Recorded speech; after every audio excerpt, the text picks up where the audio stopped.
Hello दोस्तों, मैं हूं गौतम कुमार और आप देख रहे हैं सक्सेस की 7 में। यह क्वेश्चन रेलवे और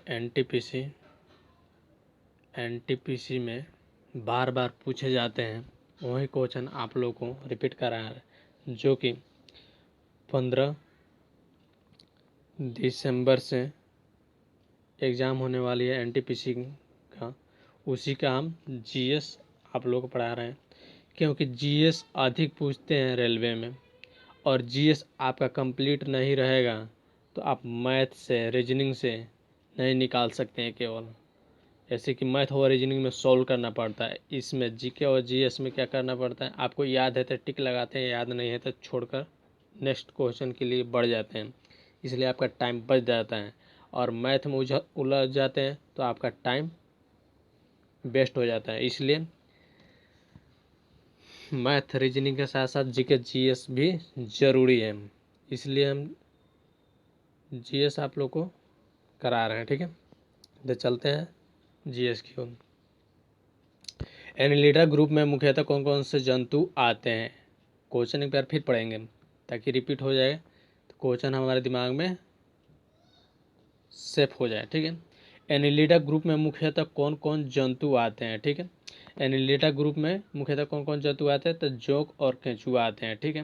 नेक्स्ट क्वेश्चन, ऑर्थोपोडा ग्रुप में मुख्यतः कौन कौन जंतु आते हैं। ऑर्थोपोडा ग्रुप में मुख्यतः कौन कौन जंतु आते हैं, तो ये हो जाएगा आपका तेलचाटा, मच्छर, खटमल, मक्खी। यानी ऑर्थोपोडा ग्रुप में मुख्यतः कौन कौन जंतु आते हैं, तो तेलचाटा, मच्छर, खटमल, मक्खी, ठीक है। नेक्स्ट क्वेश्चन, मोलास्का ग्रुप के अंतर्गत मुख्यतः कौन कौन जंतु या कीट आते हैं। मोलास्का ग्रुप के अंतर्गत मुख्यतः कौन कौन जंतु या कीट आते हैं, तो यह हो जाएगा घोंघा और सीपी। घोंघा और सीपी, घोंघा और सीपी हो जाएगा। इकाइनोडर्मेटा संघ के अंतर्गत मुख्यतः इकाइनोडर्मेटा संघ के अंतर्गत मुख्यतः कौन कौन से जंतु आते हैं, तो हो जाएगा तारा मछली और ब्रिटिल स्टार। इकाइनोडर्मेटा संघ के अंतर्गत मुख्यतः कौन कौन से जंतु आते हैं, तो तारा मछली और ब्रिटिल स्टार, ठीक है। नेक्स्ट क्वेश्चन,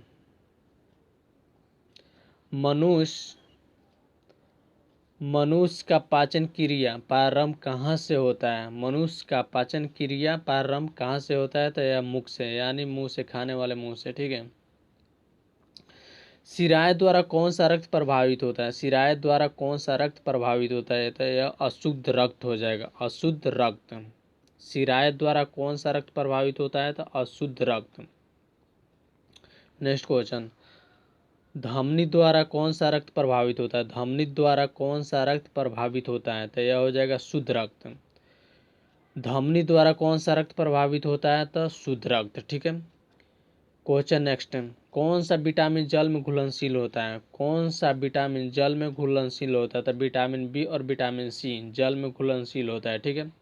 सोडियम का कार्य क्या है। सोडियम का कार्य क्या है। सोडियम का कार्य क्या है, तो सोडियम का कार्य आप लोग देख रहे हैं, यह रक्तचाप नियंत्रण करने में सहायक होता है।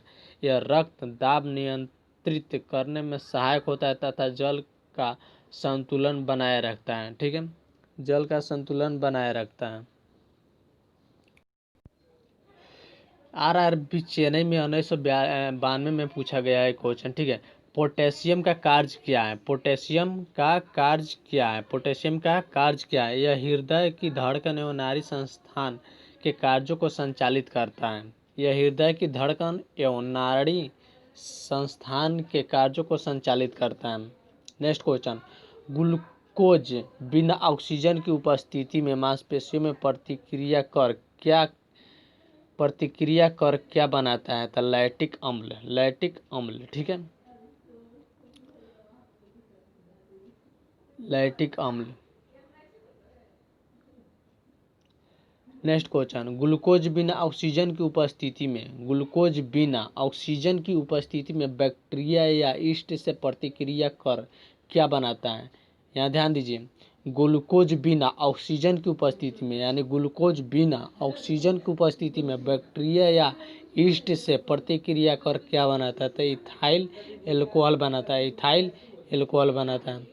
नेक्स्ट क्वेश्चन, ऑक्सीजन की उपस्थिति में ग्लूकोज की, यहाँ बोल रहा था ग्लूकोज बिना ऑक्सीजन की उपस्थिति में, यहाँ बोल रहा है केवल ऑक्सीजन की उपस्थिति में ग्लूकोज की प्रतिक्रिया होती तो क्या बनता है?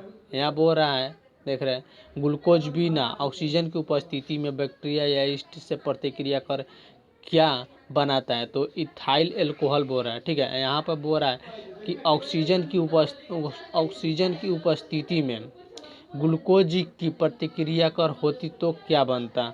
तो क्या बनता? तो आप लोग देख रहे हैं कि कार्बन डाइऑक्साइड और जल का निर्माण होता है। ठीक है, जल का निर्माण होता है। नेक्स्ट क्वेश्चन, एनिलिडा में उत्सर्जन उसके किस उत्सर्जी अंग द्वारा होता है? एनिलिडा में उत्सर्जन उसके किस उत्सर्जी अंग द्वारा होता है? तो नेफ्रीडा। मूत्र का पीएच मान क्या होता है? तो मूत्र का पीएच मान 6 होता है। ठीक है, जो आप डेली करते हैं। ठीक है, दूसरा मूत्र के बात नहीं हो रहा है। बाह्यस्रावी एवं अंतःस्रावी दोनों प्रकार किस ग्रंथि से हैं? अभी हम बतला रहे हैं किस ग्रंथि से हैं। अग्न्याशय होता है, अग्न्याशय। नेक्स्ट क्वेश्चन, पीयूष ग्रंथि या प्यूटरी ग्रंथि को किस अन्य नाम से जाना जाता है? पीयूष ग्रंथि या प्यूटरी ग्रंथि को किस अन्य नाम से जाना जाता है? तो मास्टर ग्रंथि के नाम से जाना जाता है। पीयूष ग्रंथि या प्यूटरी ग्रंथि को, पीयूष ग्रंथि या प्यूटरी ग्रंथि, यानी दो ग्रंथि है यहाँ पे, पीयूष ग्रंथि और प्यूटरी ग्रंथि को किस अन्य नाम से भी जाना जाता है? तो मास्टर ग्रंथि के नाम से जाना जाता है। नेक्स्ट क्वेश्चन, स्प्रिंग को अपनी समान लंबाई पर वापस लौटने के लिए लगने वाला बल कहलाता क्या है? तब प्रत्यानयन बल कहलाता है। ध्यान से सुनिएगा, स्प्रिंग को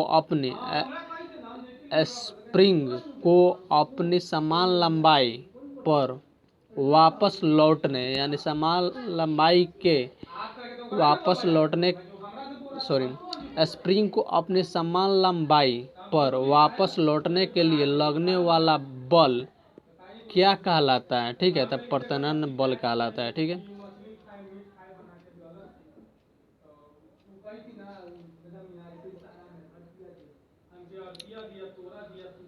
नेक्स्ट क्वेश्चन, पौधे के लिए सबसे अच्छा उर्वरक कौन सा है?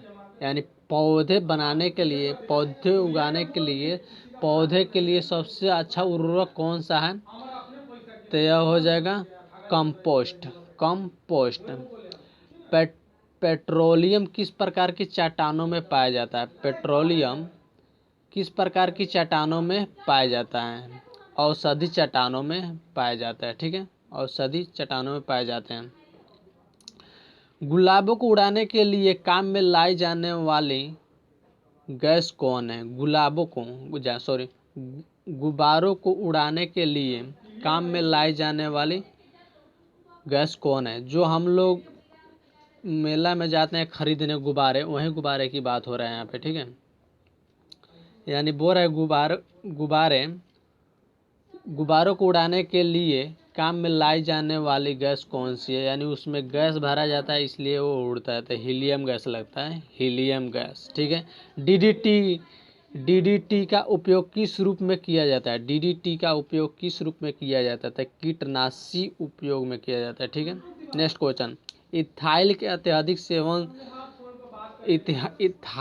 अत्यधिक सेवन से कौन सा अंग प्रभावित होता है? कौन सा अंग प्रभावित होता है? तो आप देख सकते हैं यकृत अंग।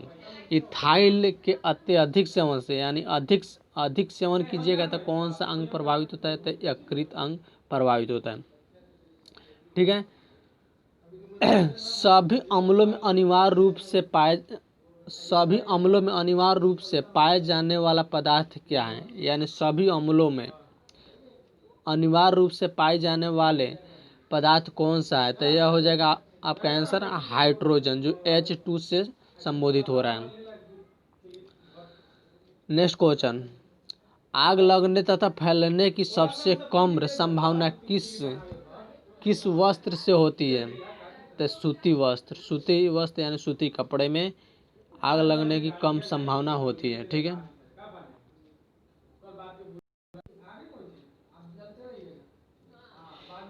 इथेनॉल के अत्यधिक सेवन से कौन सा अंग प्रभावित होता है? तो यकृत, आप देख ही चुके हैं।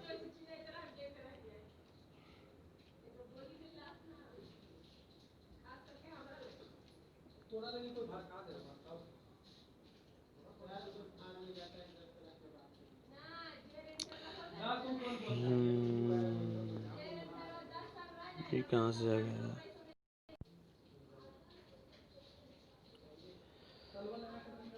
नेक्स्ट क्वेश्चन, लोहा का सबसे महत्वपूर्ण स्रोत कौन सा है? लोहा का सबसे महत्वपूर्ण स्रोत कौन सा है? तो यह हो जाएगा हरी सब्जियां। लोहा का सबसे महत्वपूर्ण स्रोत कौन सा है? तो यह हो जाएगा हरी सब्जियां। गैसोलीन को किसके साथ मिश्रण करके गैसोहॉल बनाया जाता है? यहाँ ध्यान से क्वेश्चन सुनिए। गैसोलीन को किसके साथ मिश्रित करके, ठीक है, करके गैसोहॉल बनाया जाता है? तो इथाइल अल्कोहल इसका आंसर हो जाएगा, इथाइल अल्कोहल।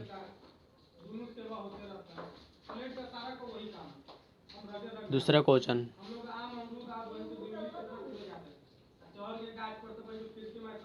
नेक्स्ट क्वेश्चन, तत्कालिक ऊर्जा यानी शक्ति को बोला जा रहा है। तत्कालिक ऊर्जा के लिए धावकों को कौन सा पदार्थ दिया जाता है? यानी ग्लूकोज दिया जाता है। यानी तुरंत आपको शक्ति प्राप्त करना है तो ग्लूकोज यूज कीजिए, तो आपको शक्ति तुरंत मिल जाएगा दौड़ने के लिए। इसलिए लोग आर्मी में, पुलिस में दौड़ने के लिए सबसे पहले ग्लूकोज का यूज करते हैं। ठीक है। RRB अजमेर 1992 में पूछा गया क्वेश्चन है, रेलवे में। नेक्स्ट क्वेश्चन, मानव जाति के लिए ओजोन परत क्यों महत्वपूर्ण है? मानव जाति के लिए ओजोन परत क्यों महत्वपूर्ण है? ओजोन परत क्यों महत्वपूर्ण है? तो यह पराबैंगनी किरणों को रोकने के लिए एक रक्षा आवरण बनाती है। ठीक है। पराबैंगनी किरणों को रोकने के लिए एक रक्षा आवरण बनाती है। ठीक है। नेक्स्ट क्वेश्चन, अनंत ज्वर के लिए सामान्यतः उपयोग की जाने वाली औषधि क्या है? अनंत ज्वर के लिए सामान्यतः उपयोग की जाने वाली औषधि क्या है? तो क्लोरोमाइसिटिन। नेक्स्ट क्वेश्चन, गैस की लौ की सबसे गर्म हिस्से को क्या कहा जाता है? गैस की लौ की सबसे गर्म हिस्से को क्या कहा जाता है? अभी बतला रहे हैं, यानी ज्योतिहीन क्षेत्र बोला जाता है, ज्योतिहीन क्षेत्र। नेक्स्ट क्वेश्चन, सोने का शुद्ध रूप कितने कैरेट का होता है? सोने का शुद्ध रूप कितने कैरेट का होता है? तो ये 24 कैरेट का होता है, 24 कैरेट। नेक्स्ट क्वेश्चन, सिनेमा बार किसका अयस्क है? तो यह हो जाएगा पारा, GH का। नेक्स्ट क्वेश्चन, शरीर के ताप का नियंत्रण किसके द्वारा होता है? शरीर का ताप किसके द्वारा नियंत्रण होता है? तो यह हो जाएगा हाइपोथैलेमस के द्वारा, ठीक है, हाइपोथैलेमस के द्वारा। नेक्स्ट क्वेश्चन, लाल अस्थि मज्जा में किसका निर्माण होता है? तो लाल रक्त कणिकाओं का होता है, का। नेक्स्ट क्वेश्चन, कशेरुक दंड में कितनी हड्डियां होती हैं? कशेरुक दंड में कितनी हड्डियां होती हैं? तो 33 हड्डियां होती हैं। ठीक है। नेक्स्ट क्वेश्चन, BCG का पूरा नाम क्या है? तो बैसिलस कैलमेटे-ग्यूरिन। ठीक है। नेक्स्ट क्वेश्चन, एथलीट फुट नामक रोग किससे होता है? ठीक है। एथलीट फुट नामक किससे होता है? तो कवक द्वारा होता है। ठीक है, कवक द्वारा। एथलीट फुट नामक रोग किसके द्वारा होता है? तो कवक द्वारा होता है। नेक्स्ट क्वेश्चन, दामा नामक रोग किसके द्वारा, ये सब 100 मैंने क्वेश्चन पूछा गया है ये रेलवे में, इसलिए अच्छा अच्छा क्वेश्चन आपको देखने के लिए मिल रहा है। दामा नामक रोग किससे होता है, तो कवक द्वारा होता है। ठीक है, नेक्स्ट क्वेश्चन,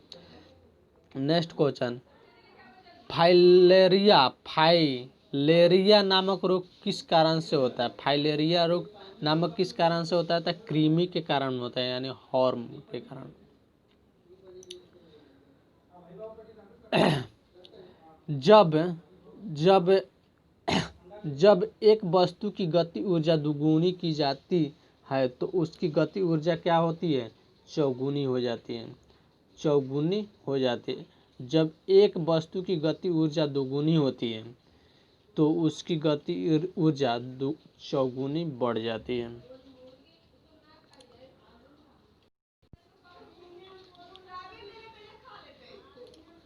सूत्रकर्णिका को अन्य नाम से भी जाना जाता है, यानी बोल रहा सूत्रकर्णिका को अन्य नाम से भी जाना जाता है, वह क्या है, तो माइटोकॉन्ड्रिया के नाम से जाना जाता है, माइटोकॉन्ड्रिया के नाम से जाना जाता है। वट वृक्ष पादपों के किस वर्ग में आता है, वट वृक्ष पादपों के किस वर्ग में आता है, वट वृक्ष पादपों के किस वर्ग में आता है, तो यह हो जाएगा आवृत्ति बीजी। ठीक है,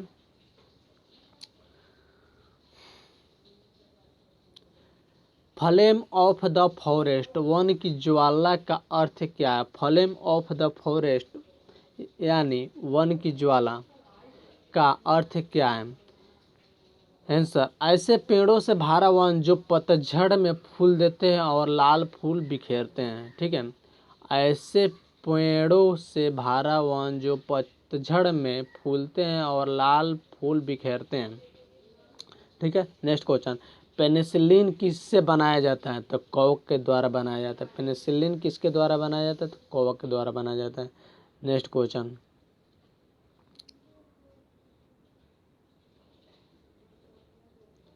लाइकेन को दो जीवधारियों का सहजीवी सहचर समझा जाता है, वे दो जीव कौन कौन से हैं, लाइकेन के दो जीवधारियों का सहजीवी सहचार समझा जाता है, तो वो जीव दो कौन कौन सा है, तो शैवाल और कवक हैं, शैवाल और कवक। नेक्स्ट क्वेश्चन, आमतौर पर संश्लेषित वृद्धि माध्यम और बेकरी में काम में लाया जाने वाला एगार किससे प्राप्त होता है, किससे प्राप्त होता है, तो आपको हो जाएगा आंसर शैवाल में। ठीक है, लौंग किससे प्राप्त होती है, तब पुष्प की कली से लौंग प्राप्त होता है, पुष्प की कली से लौंग प्राप्त होता है।